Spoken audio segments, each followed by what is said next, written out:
Welcome to Farewell Fridays at Gateway Bronco. This week's delivery is headed to Paris, Tennessee, just outside Nashville. Now this Bronco is a Brittany Blue vehicle with hardtop sitting on a Kincer Engineering chassis with active ride control. What makes this vehicle special is its fit and finish. It's craft you can feel, and it's the same thing you'll find in every vehicle we deliver.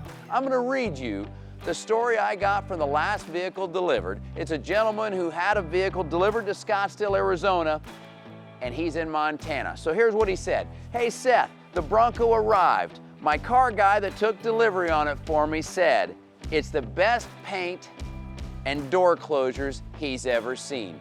That's exactly what you should expect in any vehicle we build at Gateway Bronco. Now let's go take a look inside this one.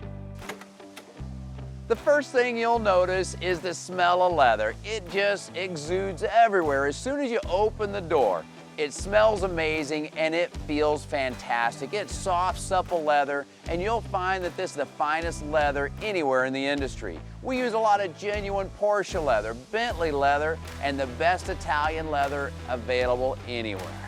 Now we are delivering dreams to driveways every week. If you'd like to learn more how to turn your dream into a reality, please let us know. Thanks so much for joining, and let's take a ride together.